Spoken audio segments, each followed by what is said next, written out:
All right, so this is integration by parts part 2. What we're going to be using is use substitution. So the first one, we're going to use substitution after.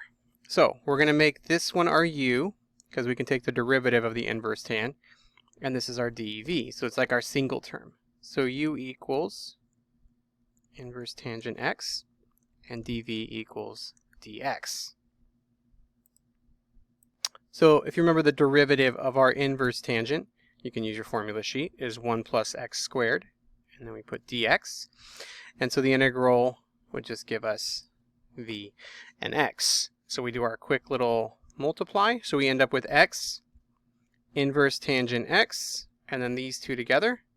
So minus, always minus, integral x 1 over 1 plus x squared dx. So now we get x inverse tangent x minus x over 1 plus x squared. Now I didn't have to actually put them together because this is when we get to use u substitution. If you notice, we make the bottom one u, that's just going to become 2x, which will cancel that one. But we don't want to use u because we used it up here. So it says u sub, but I like to what's called b sub. You can pick whatever letter you want. But we're going to pick that bottom one like that.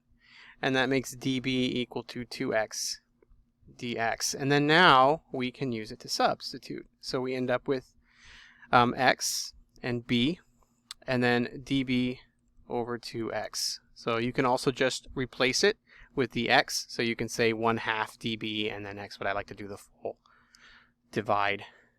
It's just less thinking. All right, put the minus, bring that one down. I'm going to hit pause and shrink it.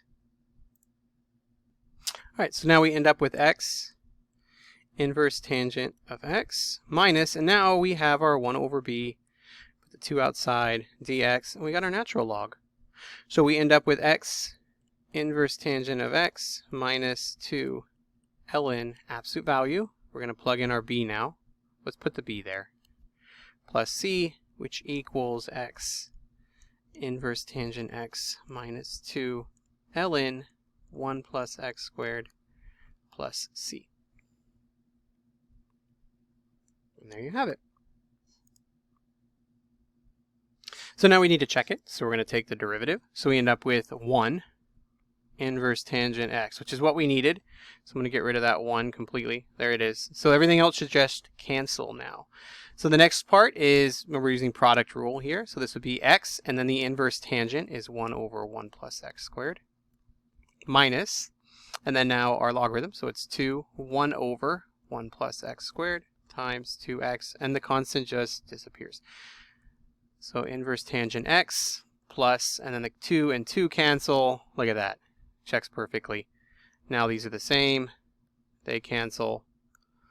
Just change that plus to a check. Works perfectly. So always take the derivative to verify it. All right, so that last one was u substitution after. So we did integration by parts, then we had to u substitute with that integral, which happens. This one now is u substitution before. So here's what we do. We say b equals. So you can notice that that main issue again is the inside. B equals theta squared. You notice I'm not using u. So db is equal to 2 theta d theta. And so now d theta is equal to db over 2 theta. Okay, so now if I plug it in, I end up with theta cubed cosine b db over 2 theta, and you go, oh, it didn't cancel. Well, let's just see what happens. So that cancels 2 of them. And then you go, oh, that's theta squared. Well, that's a b. So we end up with now b cosine b with a half in front db. And then now you can see this is why we need to use integration by parts, because normally it would just be cosine b and we take the integral and everything's done. But we don't. We have a b. So that first one is our u. Let's put this in green. That's our u, and that's our dv. So we end up with u equals b, dv equals cosine b. The whole thing is our dv. Cosine b db. And then we take our integral. So du equals db. And our v equals now negative sine b. Now, you may be saying, why do I include the half? You can just leave the half out there. So at the end, whatever we get, we'll just multiply it by a half. You could also put the half in here if you'd rather, but we're going to leave it out and then come back and grab it. All right. So integral of sine b is not cosine c. So that's just plain old sine b. So we always check because we do make mistakes. So derivative of sine is cosine. All right. So now we do our quick little line and we get b sine b minus integral, and then the bottom two together. So that would just be sine b db. And see, that's the whole point with our integration by parts. It allows us to pull that b out of there and just leave us with our sine. So integral of sine now is negative cosine b. And we already have the minus there. So I'm just going to change it to a plus. And we put plus c. And then now this needs a 1/2, right? So this whole thing had a half on it. So we need to put a half here and a half here. And there we have it. So that is our integral. So let's check it. You see there b. Oh, it's a theta, exactly. One of the most common mistakes is forgetting it. You did all this substitution, and you see that b sitting up there from the very, very beginning. So what we need to do is plug it back in. So you forget about it, and we don't want to forget about it. So cosine theta squared plus c, and there you have it, which is another reason why we do this last thing, which is we check. So we're going to put little parentheses here. And then we do that so we don't take the square as a chain rule. All right, so we end up with the first one, is product rule. There's a little multiply there. So that would be theta sine theta squared plus, and then 1/2 theta squared.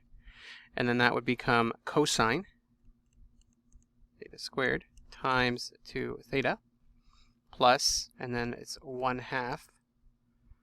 Oops, I didn't take my derivative, which would be sine, and it's negative, so I got to convert that to a negative. There we go. Sine theta squared times 2 theta. And then now we do some simplifying. So we end up with theta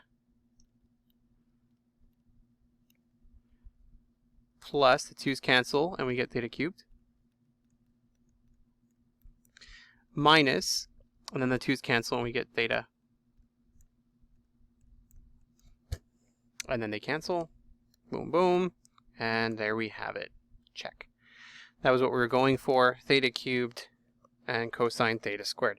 So there is u substitution. You can use it at the, sometimes you'll have to use it at the end. So when you look at that integral, you may need to use the u substitution here, or you may need to use it at the beginning to get it to a usable place.